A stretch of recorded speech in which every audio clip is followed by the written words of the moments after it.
साथियों नमस्कार, मैं आपका दोस्त अनिल सैनी। आप देख रहे हैं आपका अपना चैनल यूपी न्यूज सिर्फ। पंजाब बुंदेलखंड बुंदेलखंड तो लेंगे कैसे दोगे कैसे लेंगे। सब भैयन को अनिल सैनी की तरफ से राम राम, जय बुंदेलखंड। आजकल जे नारे जय जय बुंदेलखंड और बुंदेलखंड तो लेंगे लेंगे, जैसे दोगे वैसे लेंगे, जे नारे आजकल बुंदेलखंड की गलियन में खूब गूंज रहे हैं।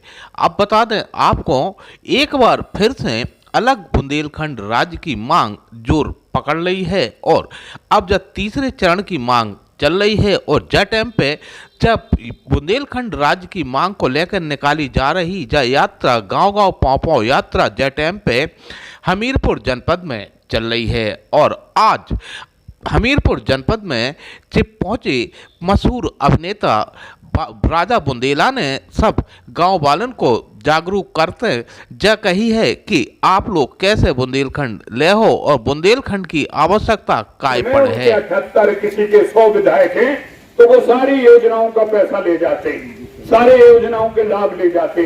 आपके 19 सदस्य हैं, वो चाह के भी आपको कुछ नहीं दे पाएंगे, क्योंकि आप समझ लीजिए पढ़े लिखे लोग हैं, बहुत ज्यादा बुरा भाग में जाने की जरूरत नहीं है। केंद्र सरकार से जो पैकेज आता है, जो पैसा आता है, वो राज्य सरकार को आता है। जैसा ये बिजली के मद में आ रहा है, ये शिक्षा के मद में आ रहा है, ये अस्पताल के मद में आ रहा है। अब वो राज्य सरकार जिसको चाहेगी उसको देगी, जिसकी वजह से उसकी सरकार बनी उसी को देगी ना, या आपके 19 लोगों को देगी। तो बुंदेलखंड इसलिए पीछे है कि आपके 19 सदस्य हैं। डॉक्टर आश्रय सिंह ने सही कहा, अगर मध्य प्रदेश और उत्तर प्रदेश के हमारे सदस्य एक साथ होते, पूरा बुंदेलखंड एक साथ होता, तो हम 57 हम लोग विधायक होते, तो हमारा हक बनता, हम लड़ झगड़ के ले आते। 19 सदस्य हैं, 2 भाजपा के, 4 बीएसपी के, 5 कांग्रेस के, 11 तो ऐसे ही बटे हैं, वैसे भी एक नहीं है नहीं। तो और बटे होने की वजह से और टूटे और कमजोर हैं। तो इसको केवल एक ही तरह से हम मात दे सकते हैं कि साहब हम अपना बुंदेलखंड राज बनाए।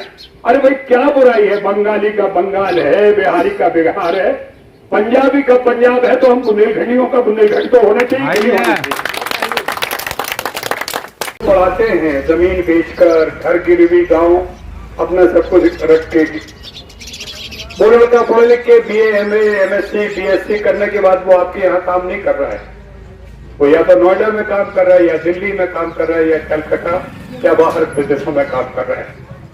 तो सरकारी एक तो ये नुकसान, दूसरा प्रकृति का नुकसान तो आप उठा ही रहे हैं। जो आपके पास है वो उसका आपको कोई लाभ नहीं है, लेकिन सबसे बड़ा जो आपको खतरा है वो ये है कि वो औलाद जिसको आपने बड़ा करके ये सोचा था कि बुजुर्ग जब हम होंगे, जब ये बड़ा होगा तो हमारी मदद करेगा, हमारे क्षेत्र को मदद करेगा, हमारे क्षेत्र में रोजगार लाएगा, हमारे क्षेत्र में कानून लाएगा। वो काम और रोजगार लाना है तो दूर, वो यहां से ही चला जाता परिवार लेके, और आप बड़े बुजुर्ग यहाँ गांव देहात में अकेले पड़े रहते हैं। अपनी खेती भी किसी तरह अडिया बटिया को दे दे के किसी तरह गुजारा करते हैं। ये दो तरफा नुकसान जो है, ये हमारे बुंदेलखंड को गरीबी से और गरीबत के नीचे ले जा रहा है। इसको रोकने के लिए केवल एक ही तरीका है कि ये जो प्रशासन है जिसमें आप बने हुए, हम सब बने हुए, इसको बदलना पड़ेगा। अगर आपका अपना राज्य होगा तो आपका ही सीएम होगा, आपका ही डीएम होगा, आपका कलेक्टर होगा, आपका दरोगा होगा, आपका ही नौकर, आपका ही सारा सरोकार होगा। और उस सरोकार के लिए आपको जागरूक होना पड़ेगा। तो जागरूक होने के लिए अब कोई तलवार, बंदूक और सड़क न रोकनी है, न आपको बसें रोकनी है, न ट्रेन रोकनी है, न सरकारी दफ्तरों में आग लगानी है। केवल आपको ये करना है कि जो आपके घर घर में जो लिखते हैं ना, शुभ दीपावली, शुभ लाभ, उसी के बीच में चेप दीजिए जय जय बुंदेलखंड। आप जो रोज मोबाइल पे नमस्ते भेजते हो, जन्मदिन की खुशखबरी, जन्मदिन का शुभकामनाएं, उसी में आप जय जय बुंदेलखंड डालिए।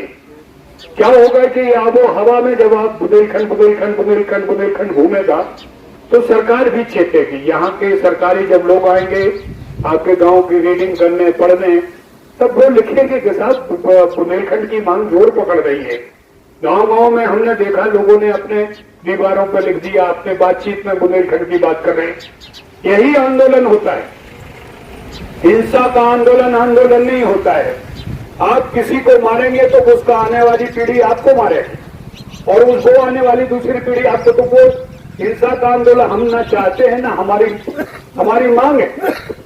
हमारी मांग ये है कि साहब एक घर परिवार जब बहुत बड़ा हो जाता है तो उसका मुखिया जो होता है तो उस घर परिवार को बांट देता, बड़े को बड़े का हिस्सा, छोटे को छोटे का हिस्सा, भैया चलो अपना अपना हिस्सा दो, सुखी रहो। तो इसी तरह उत्तर प्रदेश भी 27 करोड़ की आबादी वाला प्रदेश हो गया है। मतलब दुनिया में आप ये सोचिए 5वां या 7वां देश है। इतना बड़ा देश नहीं है जितना उत्तर प्रदेश अकेला है। तो ऐसी स्थिति में गोरखपुर वाले से हमारा कुछ नहीं मिल रहा है, बलिया वाले से ना हमारी भाषा मिल रही है, ना हमारा खान पान मिल रहा है, ना गाजियाबाद से हमारा ना खान पान। तो हम उनके साथ क्यों रहे और फिर हम अपनी नदियों का पानी उन्हें क्यों दें? हम अपनी नदियों का पानी पहले हम लेना, जो बिजली हम बना। हमाओ बुंदेलखंड अलग कर दो की मांग को लेकर निकाली जा रही गांव-गांव पांव यात्रा में आज जब यात्रा के संयोजक डॉक्टर आश्रय सिंह ने पिते मौजूद सभी गांव वालन को जब शपथ दिलाई कि सब लोग कैसे बुंदेलखंड के लाने एक रहे हैं। आप वो देख लो जो डॉक्टर आश्रय सिंह ने जो शपथ दिलाई है। शपथ लेते हैं कि क्षेत्र के समग्र विकास के लिए बुंदेलखंड राज्य बनने तक शांति से नहीं बैठेंगे। शासन प्रशासन एवं उसके जनप्रतिनिधियों से लगातार पृथक बुंदेलखंड राज की मांग रखेंगे।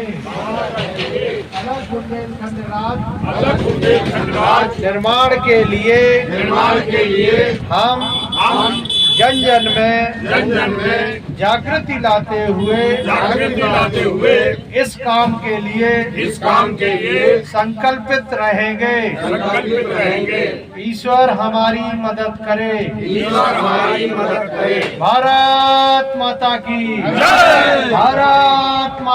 जय जय बुंदेलखंड।